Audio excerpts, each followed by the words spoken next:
Hey, you guys, and welcome back. You are tuning in to the second episode of Nowhere to Hide. So, as I mentioned in the last episode, this episode's topic is going to be on identity overall.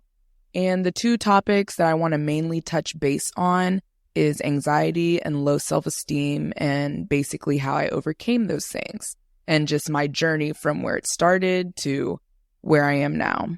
But before we get into that, I do want to address something that I did address before in my last episode, but I feel like it's needing to be repeated. But if you didn't tune into episode 1, I basically brought up a lot of racial issues that I experienced at my former school, and my hometown definitely caught wind of that. But because I mentioned those things, there's a lot of talk of who said this, who said that, but I'm wanting to bring this up again because I don't want my audience, I don't want you guys to lose sight of what I'm trying to do here. It's not about me bringing up these touchy subjects to expose these people. Like, there's no point in doing that. And y'all know what'll happen if I do that on the internet. These people are going to lose their jobs, whatever. Like, that's not what I'm here for.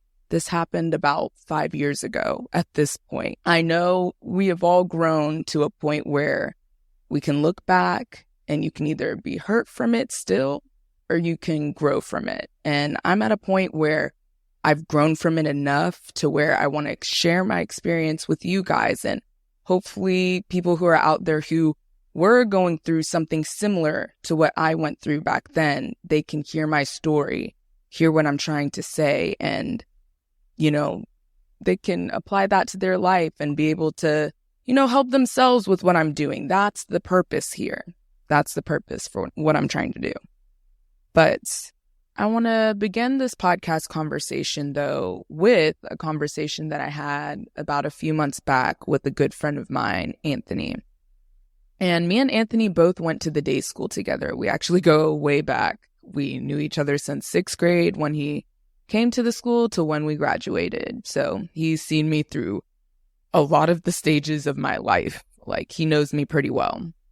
And we were just in his car talking just about the day school. And I was telling him about just how much I've changed. We were just talking identity and everything. And he honestly brought me to an epiphany in this conversation when it comes to my identity that I want to share with you guys.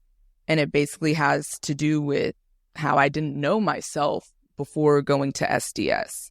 And he compared it to his situation because he was put in public school pretty much up until 6th grade when he joined SDS. Whereas, like I mentioned in my last episode, SDS is K through 12 type school. And my parents put me there in 5K. So pretty much that school and that environment is all I knew.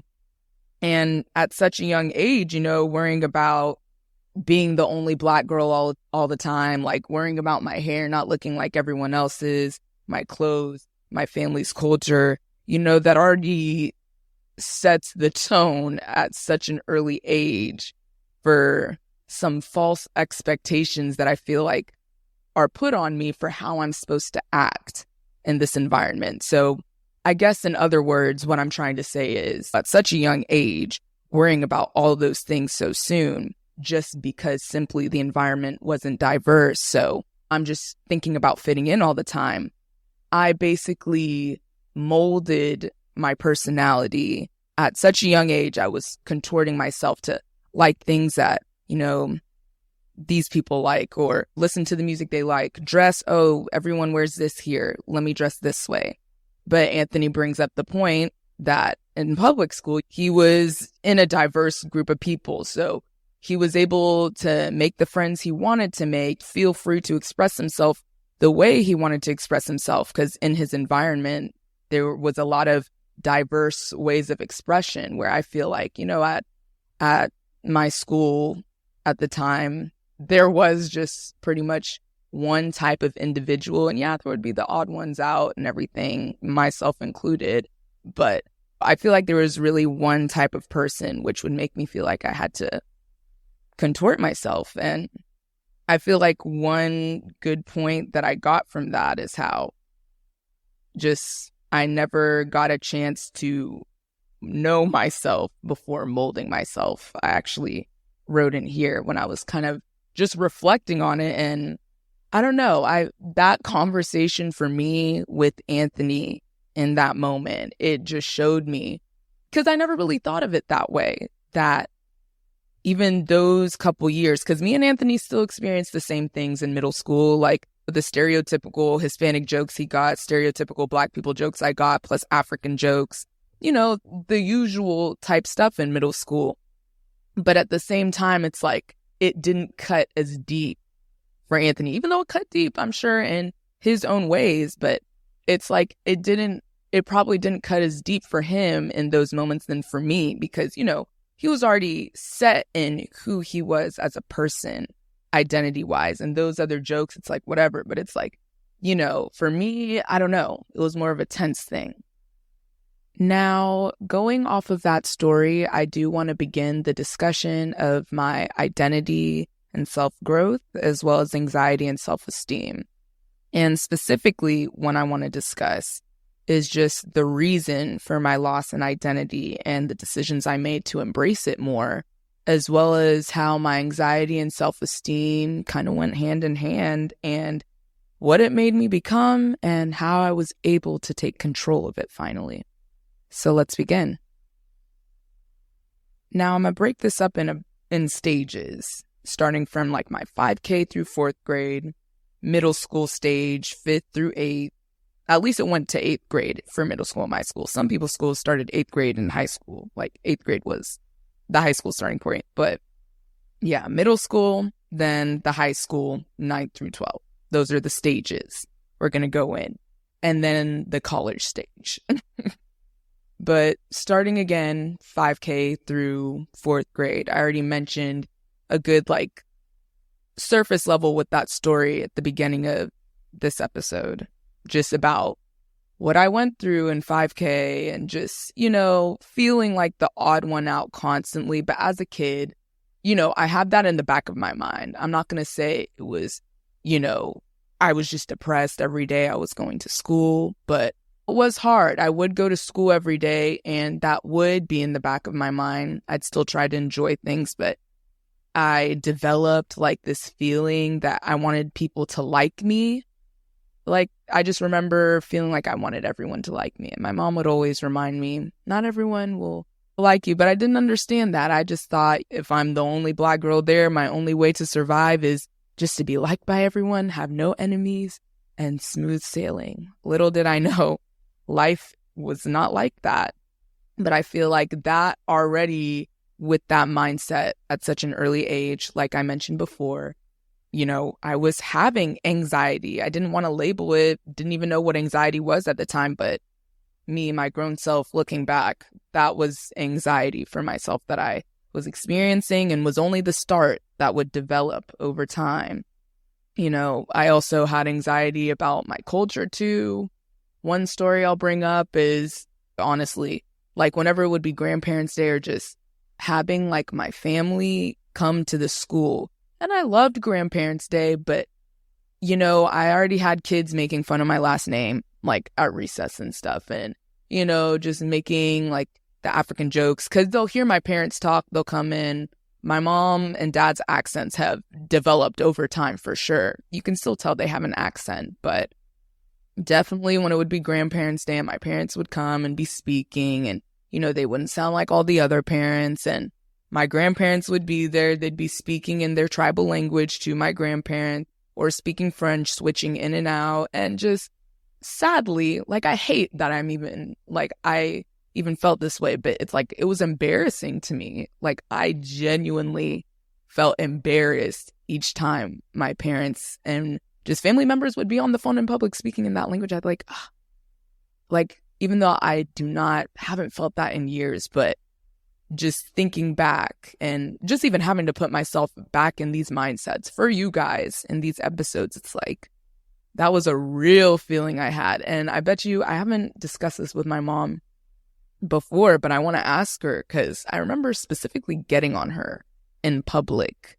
Like, maybe this is a false remembering, but I remember, I want to say it was one of the grandparents there or something. I got on my mom and was like, can you stop? Or it's a bratty little kid thing. I can't believe I even said that or was like that. I hope I'm just making that up. But I just remember getting on her, telling her to stop or in some sort of way, like, don't be talking like that. You know, that's one thing I guess I'll show you guys because I could keep going on and on. There's a lot of stories and instances that I had in my childhood lying over and over that my braids were real, that my braids were my hair. Oh my God, the lies were endless. So many things. But I feel like already, like I said before, such a young age, I was caring way too much about what people thought.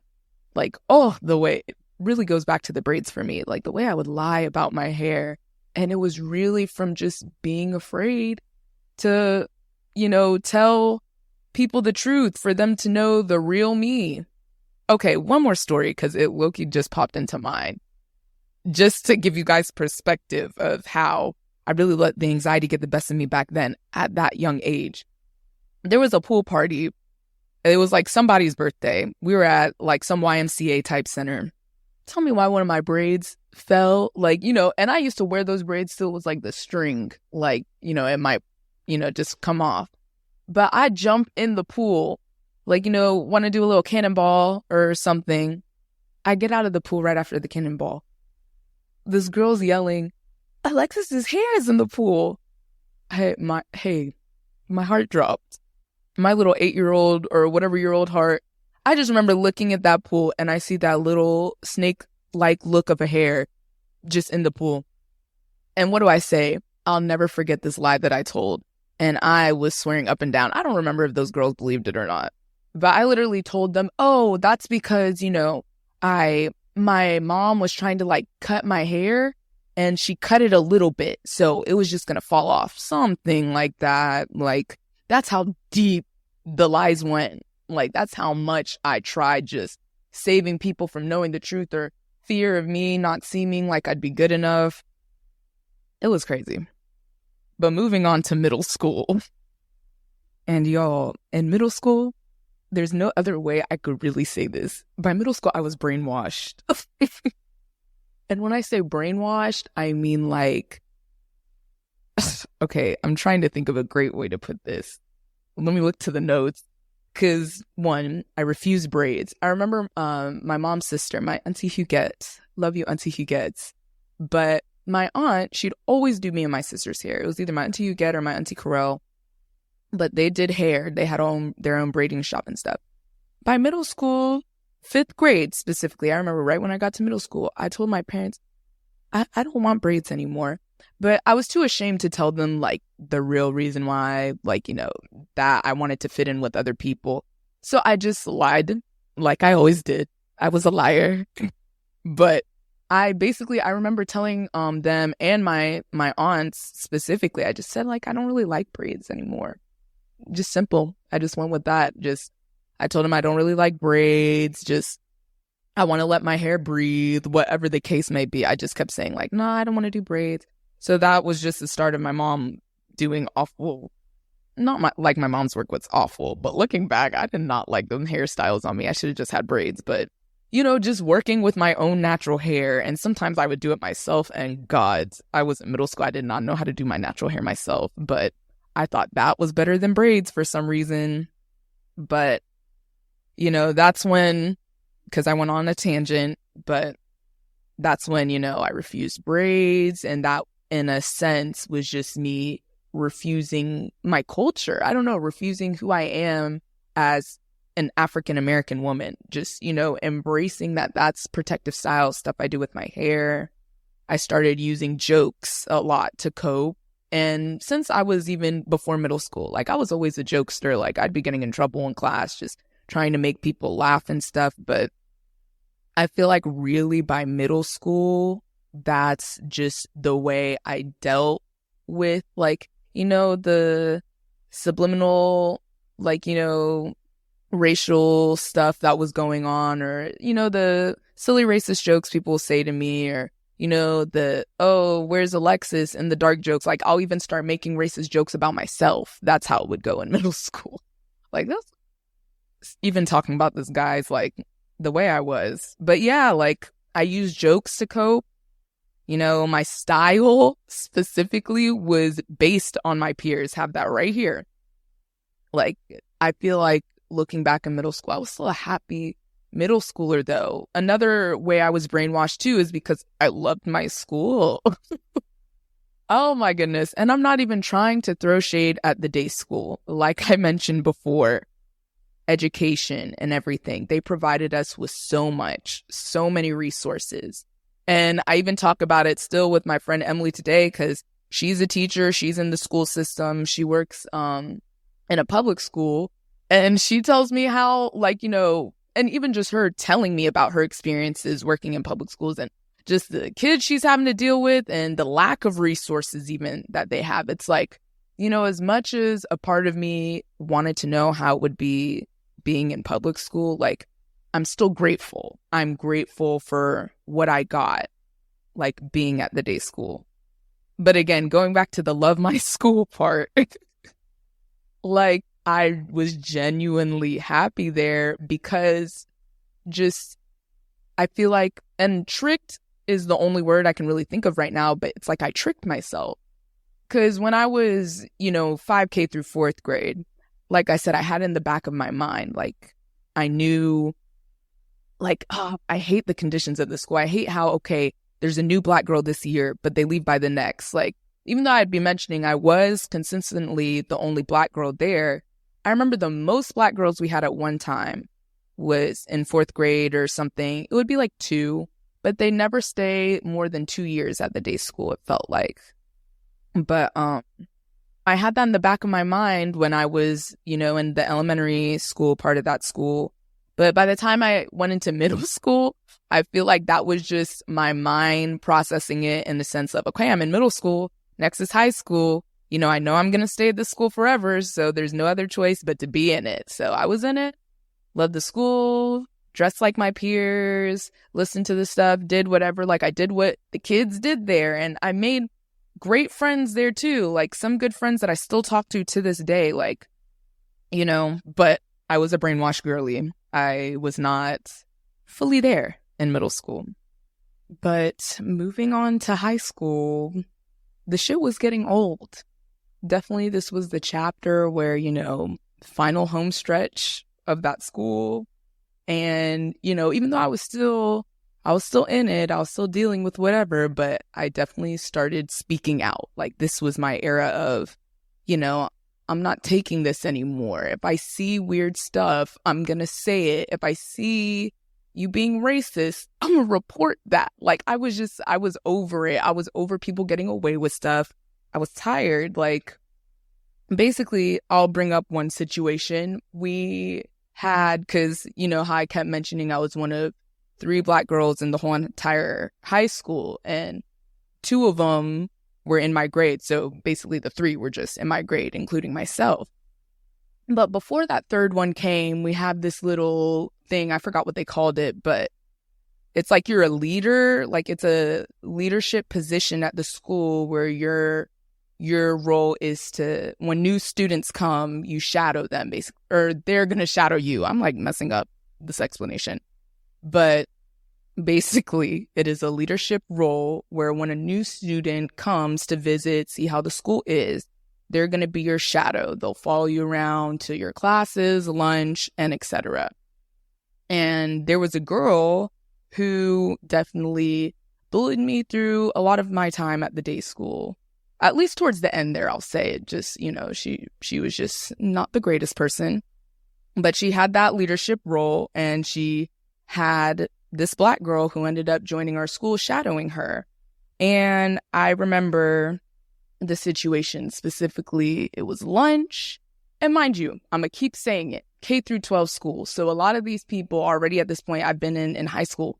I've known these people since we've been in 4th grade, 5K, whatever. Like, we go way back. But basically, the girl, I remember we were all sitting at lunch, or it wasn't lunch. I think it was recess, but we were all in the cafeteria eating or whatever. And just all the girls in my grade were sitting together, including the shadow who was Black. And the girl who was in that leadership position having this girl shadow her, she just starts saying this stuff. Because I remember one of the other Black girls who was already there at the school, and she had been at the school since 4th grade, she comes to the table. And what I loved about this girl is she was way more outspoken than I am. And she would just say what comes on her mind. But the awful thing that came with that at that school is, she'd be outspoken about, racial issues and this, that, and the third, but people would see that as negative. So that's why she'd be more like that. And I'd be a little bit more reserved about it, but still low-key on that energy.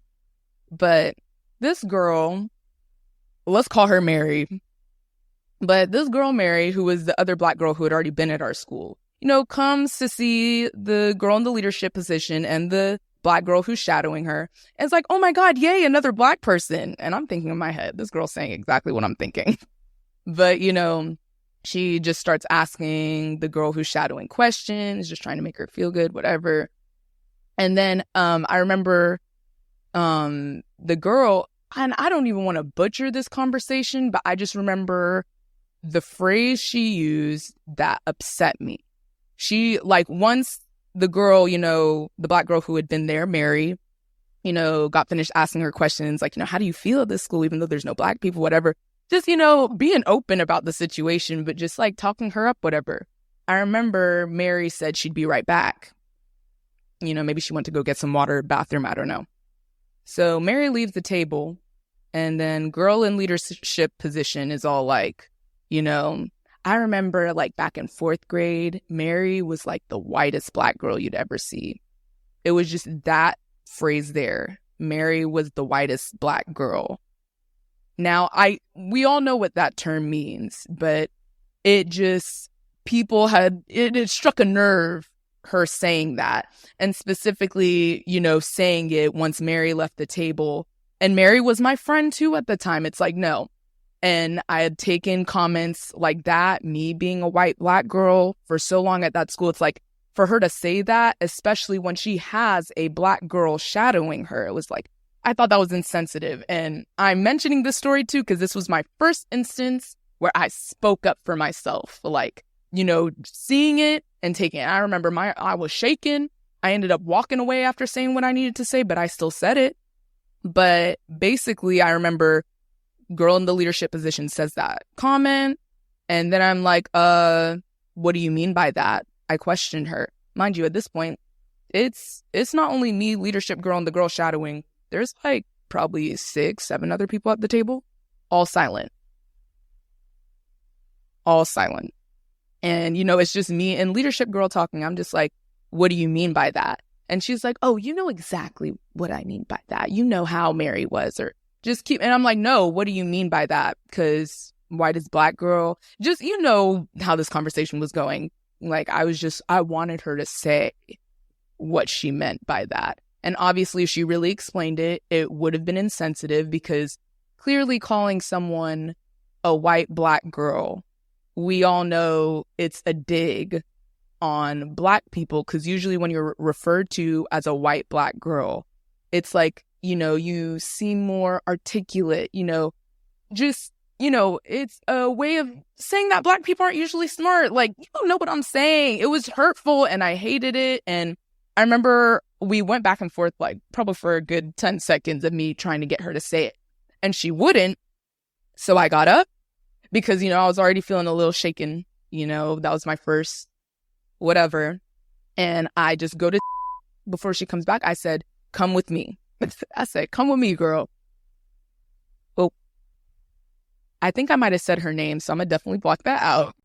But we're just walking back to our high school building, because our high school building is separate from the middle school building, lower school building, so forth. But I go with her. I basically tell her what went down. And, I remember shaking. I was shaking, telling her, because she's experienced in her own way, but she's experienced things at that school too, just like I did. But she has her own personal one. But I remember, I was just upset telling her about it. But this girl, she was quick to anger. She was oh, As soon as I told her what she said, she was let's go to the principal. We went to the principal. And also the principal at the time, so understanding, so amazing.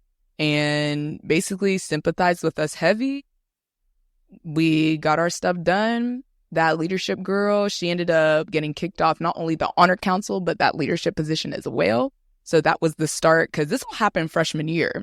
And this was the start of just our beat, like, being solidified, because I got her kicked off, like, all the thingies, leadership roles. But yeah, that was honestly an empowering moment for me, because we got her. Like, I saw it, I reported it, and shit was done about it. And it felt really good. So that was a time of my life where, you know, I was finally starting to be outspoken. And then you guys know how that high school career ended, with me giving that speech and, you know, finally feeling freed. Like, I finally aired out everything that I needed to air out to that school, to my peers. And I felt like just in time for me to start anew in Charlotte, North Carolina at UNC Charlotte. So let's start that chapter of college, because college is definitely where, specifically like my freshman year, I had just split from my best friend at the time because of that N-word situation. So even though I was excited for college, little did I realize, but looking back, I was going into college pretty vulnerable and a pretty desperate headspace, especially when it came to like finding friends and that sense of community. But besides the just the underlying anxiety and self-esteem issues I had going into college, just UNC Charlotte, for the first time in my life, gave me an environment where I felt like I was able to decide who I wanted to be around and how I wanted to dress. And, you know, I was not afraid to express my likes and dislikes. One heavy thing, for some reason that comes into mind, anime. Loved anime all my life. I hid that at my former school. Like, it was seen as nerdy and not cool. And I feel like a lot of people can relate when it comes to anime. Like, unless you were a boy. I feel like when you're a boy, it's a different story. But, you know, at least back then. Now anime is cool. Meg Thee Stallion made it cool, whatever. But, like, I just realized that college really gave me my free reign into deciding who do I want to be. But the downsides to that free reign is I did get into some things where I thought was me, but wasn't me. Like, let's talk aesthetics for a second here, side note. Because I came to Charlotte, coming from a small town, South Carolina. Charlotte, big city, you know, people always caring about their fits, fashion. Like, I love the culture here. But at the same time, like, I found myself feeling like I wanted to fit into an aesthetic that I didn't really, like, now I'm realizing wasn't me. Like, with Instagram, I feel like the culture, especially for Black women, like, you know, in Charlotte, when it comes to like Instagram, it's like, you know, that bad bitch aesthetic, like always having the fit on point, taking those pictures when you go out. And I was that girl. I'm telling you, I was that girl. I used to get my fits together. I used to lay wigs all the time, make sure I look good. And it was fun. Like, it's not like I didn't have fun doing it or anything. I still kind of miss it, even though I'm in my walk journey now. But I miss changing my like hair like every week or multiple times a week and going to Uptown. I remember when I first moved here, it was like pre-COVID and clubs were 18 plus. So I would just be going out with my friends. We'd take the light rail and, you know, we just get cute, take pictures, go out, come back. They had college night Thursdays. It was fun. But, you know, I realized like as time went on, specifically like freshman-ish sophomore year, I liked doing those things, but it wasn't me though. And I quickly, like once I went back home for, like once COVID hit and we all went back home, by the time I came back, I had already moved off of campus because it was just so much ruckus with COVID and moving back on campus. That's when I just decided to be off campus, and the friends that I made at the time, I just moved in with them. But over time, I realized that that really wasn't me. And I love getting cute, you know, dolled up every now and again, but I feel like my aesthetic is just a lax girly. Like, you know, get my oversized my oversized sweaters, oversized pants, like comfy cute is my aesthetic. And then I like to wow people every now and again, remind you who I am type. Y'all get what I'm saying. But I really found myself once I came to Charlotte. I could really get into the details, but that's for other episodes. We'll have it centered around friends and specifically the relationships I made, like from the past compared to here, and the bad patterns I went through with friends and how I fixed that. But to sum it all up, because I could go on forever, from the beginning of college to the end, I made a lot of realizations with myself, and college specifically, because I think I mentioned this before, how I wasn't really aware that I had anxiety or self-esteem issues until I got to college. And it was hard facing the reality, honestly, that I had self-esteem and anxiety issues, because for so long I was in survival mode that once I got to UNCC and I had all this freedom and I could choose to, be who I wanted to be, I sort of found myself falling back into those patterns with trying to fit in with a certain crowd and make myself a certain way. But even though it was out of my own choice, I chose that, I see those people. I like how they dress. I want to be like that. But in reality, it's like, I still feel like that was me reverting in a way to that usual mindset that I'm in, trying to follow instead of leading by example, in a sense. Like just being unapologetically who I want to be and not caring if I'm in a crowd or not. And I feel like, I just graduated this past December, and from where I was at the beginning of college to now, I've already graduated. I'm a few months into post-grad, and I feel great. I've been in therapy since this past summer. I think I started July of 2023 because I really wanted to take that next step. I really don't count the little counseling help and stuff, because I did a couple of sessions of that at UNCC, but I actually got a therapist for myself this past summer. And even though I've made those realizations and I've done the work with myself, I feel like it's different when you actually seek therapy and you're actually having that second input on what you're trying to do. And I feel like from that, I've really grown. I see, let me put it this way. I see now the person that I am.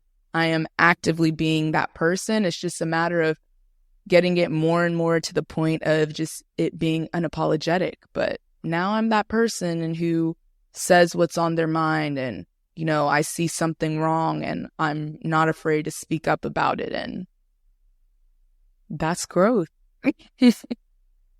But I think this is where I'm going to stop the episode here. That honestly has been my identity journey. Even though I feel like I've been talking like I have it all figured out, I definitely don't have it all figured out at all, but I definitely have made great strides from 2019 to when I left my high school to now currently in 2024. I'm already graduated and I'm in the adult world and I'm just trying to make a life for myself. And even though I still have work to do, I personally feel one thing that I'm also trying to work on and improve in myself is be able to appreciate the strides that I've made. Yes, there are strides, but I feel like for so long I've been focusing on, but there's still more I got to do. There's still that person I can be. But 2019 me, if I were to look at me right now, saying everything I'm saying on this podcast today, I would not have had the stomach for it. And that's growth. I'm reminding myself that. You guys listening out there, recognize the growth that you've made. Even though I feel like we have so much to work on in ourselves, we also need to appreciate the work we've done, though, to get to where we are. Even though there's still more work to be done, we need to appreciate more. But I'm going to end it right here, and I'm going to see you guys next time. Living my life to live life.